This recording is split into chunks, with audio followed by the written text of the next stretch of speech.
albums still matter. Like books and Black lives, albums still matter. Tonight and always.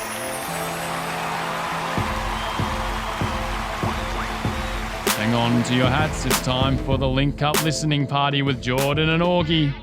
How are you? Yo, I like your Bobby Brown vibe, Bonics. What's the Bobby Brown vibe? With the headset, you know what I'm saying? Oh yeah. This is like Billy Blanks, man. I love it. Billy Blanks. He's a Pennsylvania legend, so you got to give Billy Blanks all the props. Yo, man. Every time I think of him, I just think of Nas's line. Nas probably had the best. We just talked about a great like beef bars. Tybo Ho is one of the best lyrics I've ever heard in my life. So cheers to Nas. Bonics, how you doing, man? You good? I'm good, man. Just Sunday vibes, football day, a little bit. Took a nice brisk walk around Bade Makaska, or I always pronounce that wrong. I think that was it. Bade Makaska? Bade Makaska, yeah, there. Yeah, you gotta hit the Makaska. You gotta hit the Makaska. Yeah. But that was fun. It's nice out. It's nice out today. I feel it. So before we get to the link up, I kind of want to get Bonics in on our one's gotta go bit. I think Bonics have some good insight on this. So Bonics, we're gonna do a bit. So it's called One's Gotta Go. I prepared. Okay. So we have 4 things about Drake's Take Care. Auggie has 4 things about Lorde's Melodrama for me, and we're gonna read them, and one of them has to go. And then you can chime in on both or just one, depending on how you feel. Okay, so wait, one's gotta go, meaning that one's not true, or one thing just can no longer exist. It's removed from the periphery of that artist's life or career. All right. Auggie, I'm gonna do Take Care first, since this is one of the best albums of all time. You ready? Okay. So number 1 thing that might go, the album artwork. Oh, okay. Which is iconic and very memeable. Yeah. If you see some face swap meme with the Take Care artwork, you know exactly what it means. And I think it's a very critical part to understanding this album's concepts and themes. So that's number 1. Number 2, Marvin's Room. Same thing. Okay. Does Take Care still slap without Marvin's Room? Number 3, Stevie Wonder's harmonica solo on Doing It Wrong. And then number 4, The Weeknd's involvement in the album. You mentioned that The Weeknd gave up multiple songs to be on House of Balloons. Yeah. To be on Take Care. So which leaves? Which's absence would impact Take Care the least? Album artwork, Marvin's Room, Stevie Wonder's harmonica solo, and The Weeknd's involvement in the album. Auggie, Bonics, discuss. As much as I love Stevie Wonder and his harmonica solos, how dare you? That's a not very memorable part of the album. And forgive me, Stevie, because he's one of my favorite musicians on this earth. But I think this album can do without that. Bonics. Yeah, if I were Drake, then I might not share that sentiment, because it'd be like, yo, I got Stevie on the album. If I were Drake, but I would agree with Auggie that give me the most memorable moments of Take Care. No one's gonna be like, yo, Stevie Wonder's solo, which is sad. I mean, I love Stevie, but it's a fact. In hindsight, that album had just banging features, man. The Weeknd, which it was brand new Weeknd. Nobody really knew who he was. Like a few people did. He wasn't nearly the level of fame he is now. Stevie Wonder, Kendrick Lamar, Andre 3000. Andre 3000, yeah. He had some guys on this, man. Auggie, what were the songs that The Weeknd contributed to Take Care? It was Crew Love, Cameras. Yeah, it was the Ride at the end was one of the last ones. Where am I? Where's my notes? Where is it? Shot for Me. One of the song at the beginning there. The correct answer, guys, is obviously The Weeknd's involvement in the album. The only real W you're losing of the songs he contributed was Crew Love. And we talked about the ride's not it. The ride's not it. Crew Love is so big, though. Crew Love is, I would say Crew Love is as big as Marvin's Room. Honestly. The 7th single on the album. Crew Love is massive. Before you hopped on, Bongs, we were talking about how Take Care is a little bit bloated, and I think if you remove those couple songs, even though there's some gems on there, we're still getting them via The Weeknd, so it's fine. And I think it makes the album a little bit more cohesive. Even though it's not my chance to say which one's got to go, since I'm the host of this portion of the game. But I think we're the Stevie slander And Stevie slicing is honestly unforgivable, and I can't believe. I mean, I would honestly, like, my first thought is the art, right? My first thought would be the art, because if we're talking about the album musically, then like the art, Drake could really do anything and it'd be mostly memeable, right? Yeah. And but the art was hot. But I would say Stevie's solo is, all respects to the because there's a definitely there's legendary like artists that get together with legendary like newer artists or whatever, and I think a lot of those songs kind of like they don't ever really do that well. I'm trying to think of some examples in my head, but like it's I don't know. I think that it's all Stevie. It's Stevie with Drake. It's Stevie with Travis Scott. It's Stevie with Snoop Dogg on Rhythm and Gangster. It's all these. It's always Stevie.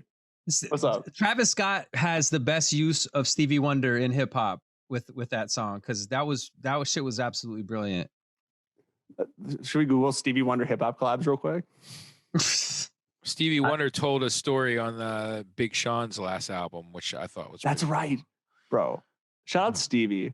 I was doing this thing over the summer where I would listen to just legendary albums, and Stevie's Hotter Than July just hit me in the soul. I think that song. And he's young. He's so young.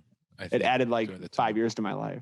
How old was he during that album? I'm not sure, but Stevie's gone crazy. Even like 80s, 90s Stevie's still good too. Which hell yeah. Normally, I think people don't really celebrate those later They're great, Stevie Wonder songs, but he's got a few.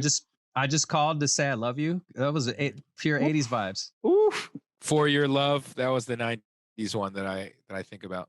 One's got to go, Jordan. This is all about Lorde. This isn't specific to the album Melodrama. It's just all about Lorde. I like it. All right. So number one, the song Royals, which propelled her to fame. Number two, Wearing Black. Number three, being the face of Gen Z. I feel like she's the very first person. She led Gen Z. She's like the leader of it. She's like the queen. She was the very first. She is Gen Z. That's great. That's a good one. All right, number four. Making her fans freak out.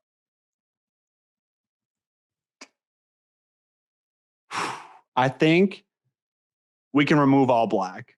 I think she doesn't need to wear all black all the time. I know Pure Heroine and that part of her career was definitely a very all black outfit adjacent time in her life. But I think that's the obvious choice, because I think her fans will always go crazy for her music because she is the face of Gen Z, and the way she articulates herself is very Gen Z adjacent. And the song Royals, she doesn't exist. Her career doesn't exist. Her artistic aura doesn't exist without Royals. So that one's easy. She can throw some burgundy in there, some maroon, navy, which is close to black. That wasn't what I was thinking you were going to say. What do you think I was going to say? I thought you were going to say making her fans freak out. She makes her fans freak out. I mean, that's just the nature of being a musician. I mean, Bonics can speak to that. Wait, does she make them freak out, or the fans just freak out? The fans just freak out because she has a very visceral fan base because of, when artists connect really well, everything they do gets overanalyzed and overhyped. Like, Lorde had a fake Instagram, or like she had a secret Instagram where she reviewed onion rings. And when it came out that it was her friends were like, oh my God, Lorde loves onion rings. She's one of us. I think if you make art that connects, it's just inevitable that you'll make fans freak out. So I think if you say she no longer makes her fans freak out, that means she is no longer resonating. Therefore, it can't go. Because if that goes, her career goes. Maybe it's because she wears black, Jordan. Maybe that's the soul. Is that what it is? It's all black. Then Bonics, if wearing all black was the key to success, Go 96.3 would still be around because I'd be propelling ratings through the roof that way.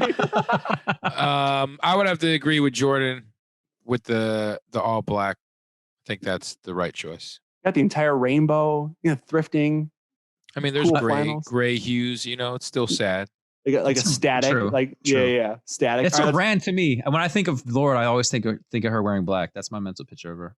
Because she has because she has big black crinkly hair. Is that why? Are you defining her by her hair color? Because if so, that's weak, Auggie. You should listen to the album again with fresh ears. If you Google image her, like 9 out of 10 pictures are black, or she's wearing black.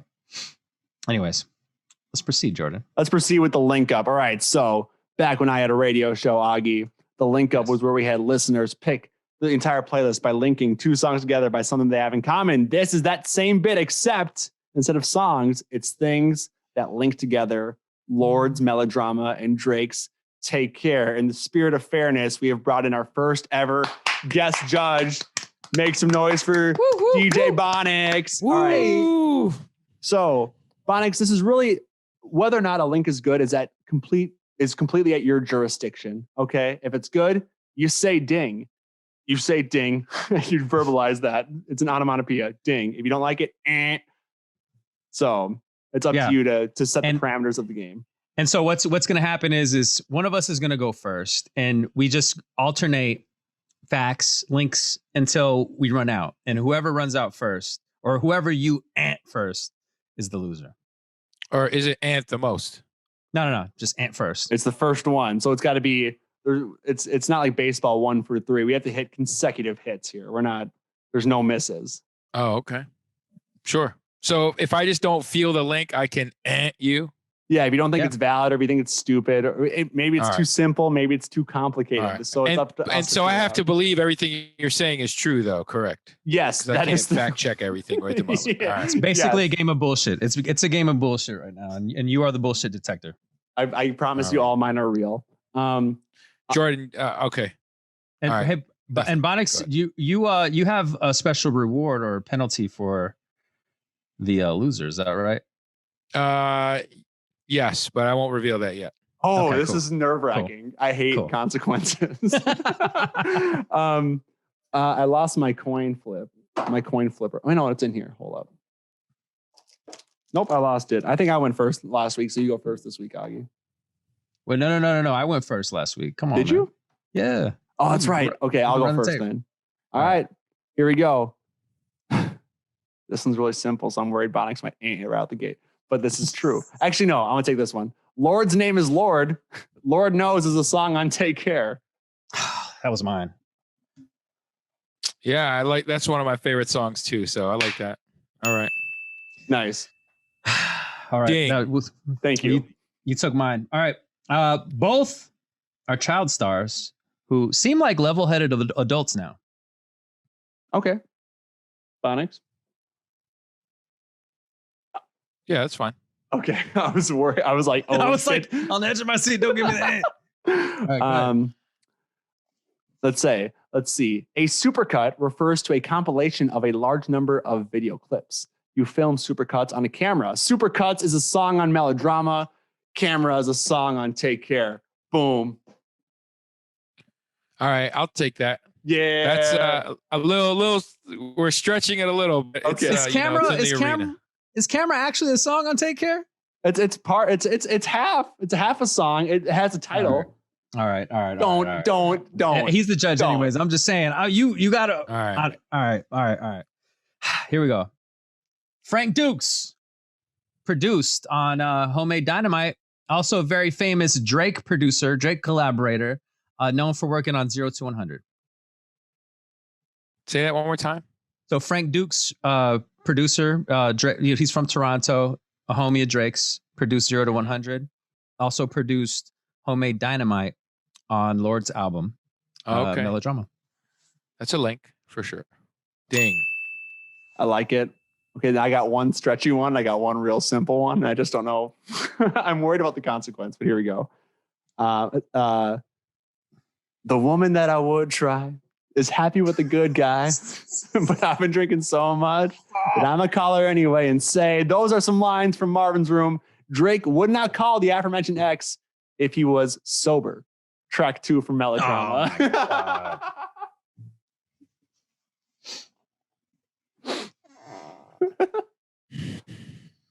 Oh my God. Since this is the first one, I'm gonna give you that one, Jordan. Thank you. Thank you. Jordan would have let that happen on his show. So thank you. All right, that's fair. I think that's it. All right. I have another Homemade Dynamite one, but I'm gonna save that. No, you know what? I'm gonna go for it. All right. SZA, who's on the remix of Homemade Dynamite, also dated Drake back in 2008. How old was she though? Hey man, well, it's technically 09 or whichever she said. She was 17. See, I shouldn't support that. But wasn't Lorde dating someone young too? So there's a link right there, right? Yeah, Wasn't no, she young, Lorde dating someone was older? Yeah. Yeah, Lorde was the person being Wow. dated upon, but age of consent in New Zealand is 16. Yeah, that's a link. That's a link. That makes them like Eskimo somethings. All right. Eskimo writers, right? Or something like that. No, I don't know. All right. Both Take Care and Melodrama are sophomore albums.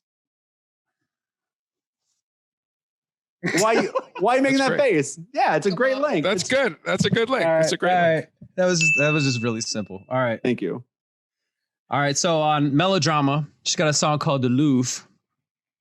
Drake in the song Grease said he was Soleil Paris. Oh, that's fire. And the Louvre is in Paris, and he was flying over. Soleil Paris means flying over Paris. All right. I like that. I think that's really good. That's good. That's a good link. Bonics is too esoteric and too much of a critical thinker and just an appreciative person that he appreciates any effort and any like any light connection. He's like, yeah, I like it. We need him. That's good. We need like an accountant. We need a real stickler in here to judge these. I gave you a bone earlier, Jordan. So I feel it. Yeah, that was a stretch. So I feel it. You shouldn't critique the guy that's judging you. I was trying to come up. I was complimenting you for being so tasteful. Okay. Drake had the song The Ride. Lorde wrote a lot of songs while riding in trains and cabs. That was one of the fun facts. She said that in one of her interviews. Neighbor, please. It feels like that if someone had a song called Air, you'd be like, they both breathe air. And since we were just coming off that last thing, I'm going to give you the big yeah. Sorry, Jordan. Sorry, Jordan. I was feeling myself too much. I didn't hate that, but I was talking too much shit. The Packers lost. I was feeling good about my links. Bonics was here. I'm seeing him for the first time in a couple months, like face to face. I was really like in a ethereal mood, like really like meteoric. You were feeling yourself. I was feeling Jordan. myself. It's all right. It was big Icarus vibes on the podcast. I flew too close to the sun. What's my punishment? All right, Jordan. So for the next podcast, if you could, before then, record yourself singing like a karaoke version of Marvin's Room and record it for the next podcast. All right. I will just do verse chorus then. Sure, we could do that. And I'm not doing, because Buried Alive is a part of Marvin's Room. You want me to do Kendrick's part? No. Oh, don't do Buried Alive. No. So do this. Do the Marvin's Room, but have your wife do the. Why are you calling me? Are you drunk right now? That's great. Okay, we can do that. I was hoping Auggie would sing Marvin's Room, but because you broke out in a Marvin's Room's verse during this thing, so I'm like, oh, this is real easy for Jordan to do. But I'm already there. Okay. But so next podcast, I expect to see Jordan and find a karaoke version, because I don't want you doing it over the words. So I know that there's Marvin's Room's instrumentals out there or something. So make it sweet. Yeah, I need some production value. I need a little bit of production value. I'll get you at least a B+ production value. It's going to be good. You can tell it's going to be in my basement, but you'll know it's good. I'll do my best. Perfect. I'll EQ it and everything, and I'll add filters. Perfect. So let's move on to In Summation, Auggie. This is part of the podcast where we just talk about Jordan. Yeah. We got one more bit. What's the one more bit? The gateway drug. Oh, we forgot about gateway drug. Yeah, let's do that. Okay. So the gateway drug is what it sounds like. It's the song you would show someone if they're not familiar with these albums, but it cannot be a radio single. So Auggie has 7 songs disqualified. I can't pick Green Light, Perfect Places, or Homemade Dynamite. Auggie, what were the Take Care singles? All right, he had 7 singles on this album. He had Headlines, he had Marvin's Room, he had Crew Love, he had Hell Yeah, Fucking Right, Make Me Proud, Slapper, The Motto. And then Slapper. I'm missing one. Huh? I'm just saying Slapper. I'm just confirming how great. There's one more. Did I say Crew Love? I said Headlines. There's another one. There's 7 singles. And Take Care. Take Care. That's right. Take Care was one of the final singles. So those are out. I can't do that. And what I like to do with this is kind of like give you something that gives you a picture of the album. And this one was actually really easy for me because this is probably Drake's best song. And it wasn't a single on the album. Lord Knows with Rick Ross. It takes you right into the album. This was Drake trying to prove who he was to the whole industry and the entire world. And that one was just him beating on his chest. And you got to love it. I do love that he took a Just Blaze beat, a really, hard, like this sounds like a beat from 1997, just really just hip hop in its most centered form. And he's talking about, so I'm going through her phone when she go to the bathroom, just soft Drake bars over like this hard, insane beat. It makes me laugh every time. It reminds me of Ghostface a little bit, like in a weird way. It reminds me of like Ghostface. He could have been like the 11th member of Wu-Tang or some shit. Okay, that's a preposterous take, but I see the Ghostface comparison, just quarter note flow, just hitting it. And just saying some wild shit that you wouldn't expect over a hard beat. What would Drake's Wu-Tang name be? Champagne Poppy. It would be Slow Stroke King, right? I thought it would be Slow Stroke King. Isn't that what he calls himself? Slow Stroke. Does he call that? What? Yeah, in the last Bryson Tiller song that he did, he called himself the Slow Stroke King in it. Damn, that's pretty funny. That sounds like a Blue Chew commercial. Sponsor the podcast. So, all right, give me the gateway drug for Lorde's album Melodrama, and you can't, of course, you can't use the 3 singles.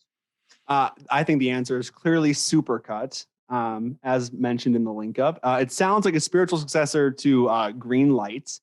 The driving piano and electropop drums slap, and thematically, it's a great snapshot of the album. Right, the lyrics are wrestling with heartbreak, interspersed with critiques of fame and her uncomfortableness with fame. So I think Supercut really it would sound great on the radio. I'm glad you explained that to me, the what Supercut meant, because I didn't know what it was. And like I'm almost like, did she get like product placement in this? Like is there like Supercut budget, like the hair salon or whatever? I'm sure a radio station did a great promo around it though. I'm glad we still have our programming brains on. Hey. Right? Hey. So I would say Supercut. All right. So in summation, Bonics, I want to ask you some questions about Drake and Take Care during this bit. Okay, cool. I might not know all the details, but go ahead. Well, it's more about your interaction with the album and how, crowds interact with it. What do you remember as a DJ about Take Care in the, the early 2010s? Well, I remember at the time just how the Rihanna and Drake song was super dope because it was like a housey, almost Afro. It's, like the beginning of Drake kind of showing some like Afro vibes. So I think that was a big, huge song for the DJs, and it was huge on pop and, hip hop radio as well, I'd say. So I just think that song, I think, is a standout because it's really just like, I think when rappers do house vibe song, it's always, to me, like they have their ear into something deeper and something for the clubs and shit, because there's a lot of slow joints on that song. Obviously, Motto was amazing. So I think as a DJ at the time, I think Take Care was good, but of course, I think the, impact of Marvin's Room, of course, just like the In Your Feelings rap shit was going on. I was like Team Wiz at the time as well. So, and not to say that there was like any beef or anything. I think we were just like smoking a lot of weed and shit during that time. And people were talking about how great Being In Your Feelings were. We were like, let's party and smoke weed and drink Bombay vodka or whatever. So I think that I didn't really I wasn't like Auggie, like thinking about my ex-girlfriends and calling them after hearing Marvin's Room, we probably were like, I mean, that was what you probably listened to, like, the after party. That's the type of shit The Weeknd is to me, I guess. But Take Care was big. But again, I was on my like, Taylor Gang shit at the time. So I don't think I like stand it, I couldn't think of two polar opposites. But it was a great album. I had fun revisiting. Oh yeah. I had fun revisiting it and listening through it and just kind of rediscovering some things about it. And it definitely was long, but there are some good moments in it. And Drake definitely has super bars about like relationships and, questioning. There's a lot of like sort of, I think as a man, you can relate to like going back to your ex shit, except Jordan. But going back to your ex and going back to your ex and those feels like those moments of weakness, I really think. And then when he says like it's the wrong thing to do, like it's the wrong thing to do to be there emotionally, having your ex like in bed with you and shit, I think is like, I don't know. I'd hate this. I can't say we all been there, but you know, there's definitely been like moments of weakness where you're just like, you are leaving hooks in everywhere, if you will. Yeah. So, you know, it was a great album. Revisiting it was definitely dope. I'm glad you guys had me want to do that. And it was a great album to listen to. B, I got a question for you. Being a hip hop head and having been around, you know, DJing for 20 plus years and doing all that, would you say that Take Care is a classic hip hop album? I mean, I'd be a liar to say that there wasn't any classic hip hop albums in like the last 10 years. Cause it's like calling anything a classic that's not past 10 years old, kind of, I feel like.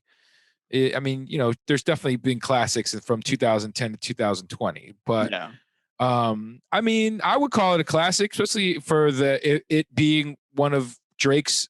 That's you can't go that much further than that. You know what I'm saying? He has the album Thank Me Later or whatever, and then some other cuts, but you can't really go that far. So, I mean, I think it would be fair to say that Thank You Later is, you know, is a classic.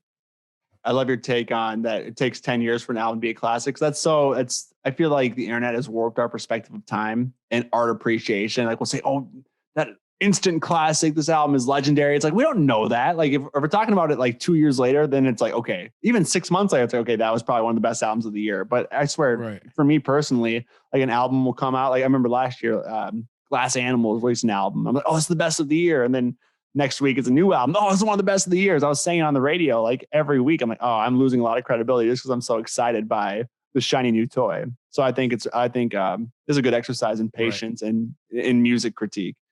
But not to call any of Drake's albums, because then, you know, he only came out the last 10 years, really. Mm-hmm. So I think it's a classic. I don't think those 90s type, you know, golden era guys, I don't know if they would call it a classic, you know. I think it's kind of bigger than hip hop, I guess, too. It like cross genres as well. Is this Drake's best, in our opinion, as a room? Do we think this is the number one Drake album?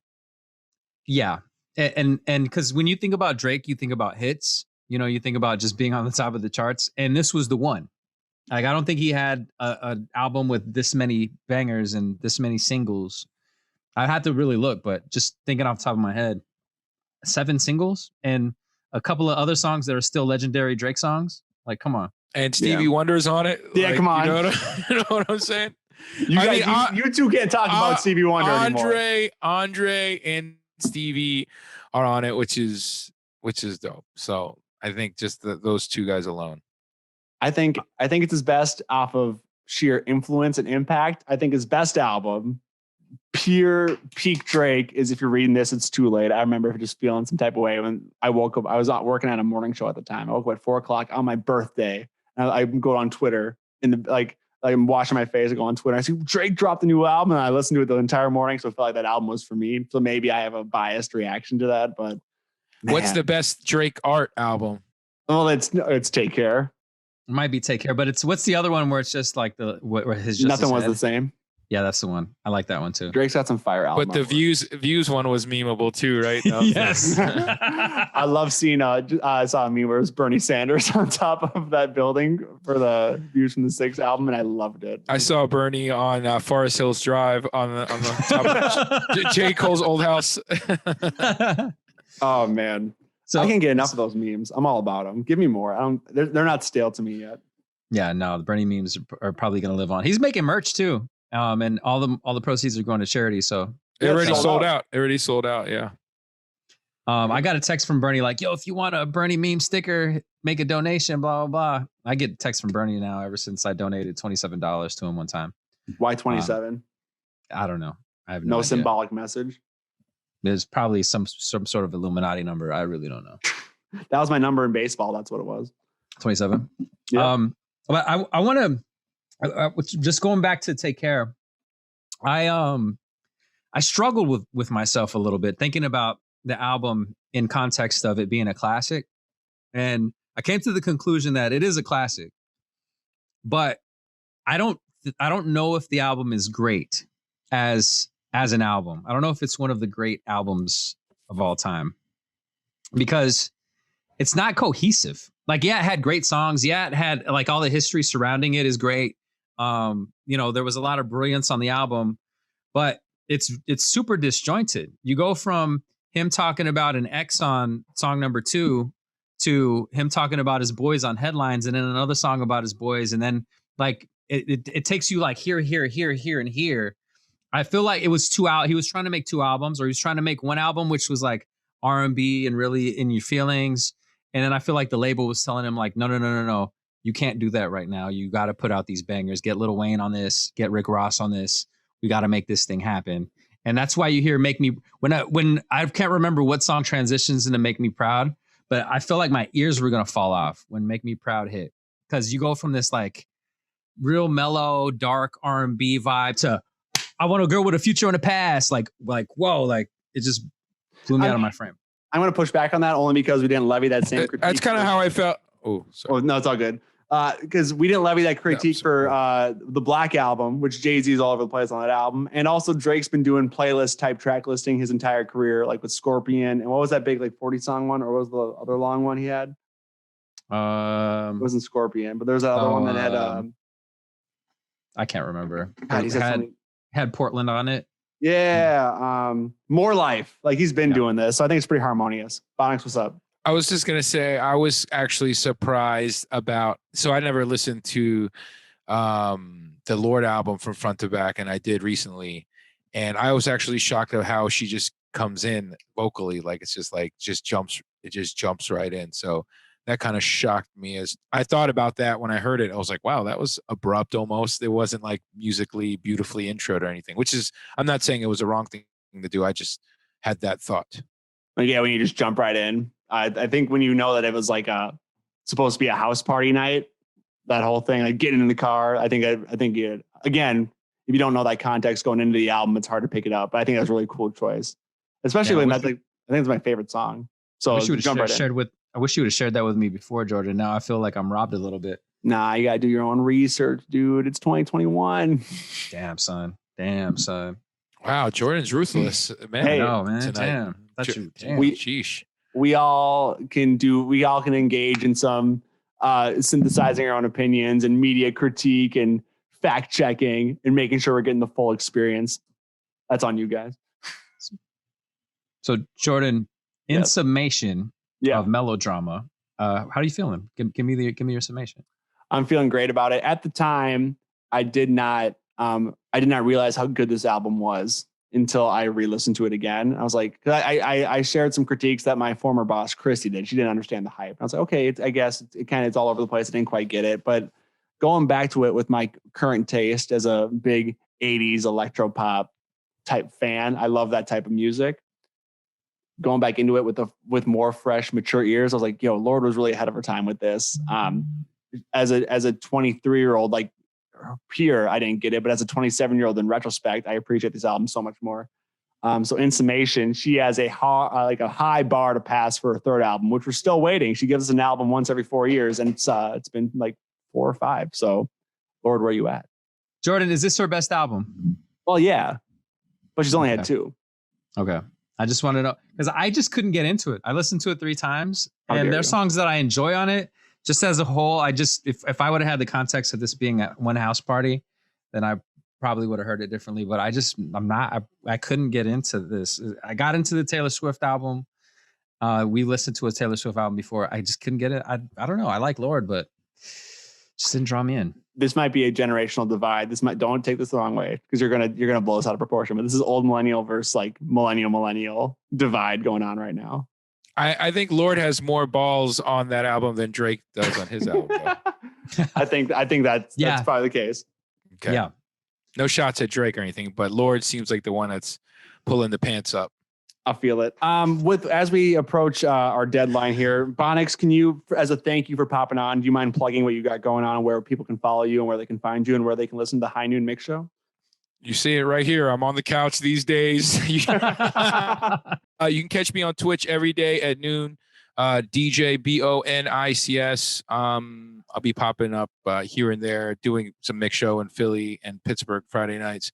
But Twitch mainly is the gig, so make sure you follow, hit the subscribe button, and join me every day at noon for the High Noon Mix Show. And maybe you two can join the party sometime as well. I think I'm going to on Monday because it'll be fresh off my eye appointment. So I'll be dilated in the Rosedale parking lot, just on Twitch, listening to the mix. Perfect. Shout out to everyone in the chat. Shout out to everyone for subscribing to the Link Up LP on Spotify and Apple Podcasts. We are at the Link Up LP on the internet, social media, Facebook, Twitter, Instagram, not Pinterest. I don't know what we would do on Pinterest. I don't know what we would serve, but that's it. Do we know what our next episode is next week, Auggie? What album should we cover? Yes. So I'm really excited about the theme of this one. The theme of this one is things you don't want popping out of your closet. Really, like you open this closet door, you don't want to see any of these things pop out. We're covering Tyler the Creator's Goblin and Lady Gaga's Fame Monster. We haven't decided this yet because we came to this idea organically together. But do you want to cover Tyler or Lady Gaga? I'll let you decide because I do like the album Fame Monster. I could cover that one, but I also love Tyler the Creator.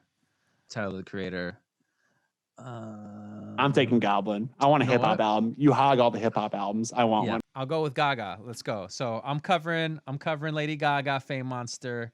We're gonna bash heads together. You're gonna wear your Goblin outfit. I'll wear my Fame Monster outfit, and it'll be great on Twitch. The Link Up. What is it? Twitch.tv. It's the Link Up LP. The Link Up LP. Yeah, dude. I'm about to go Gaga for Goblin. If there's an album you think we should cover in future episodes, tweet us at the Link Up LP. Peace. 666.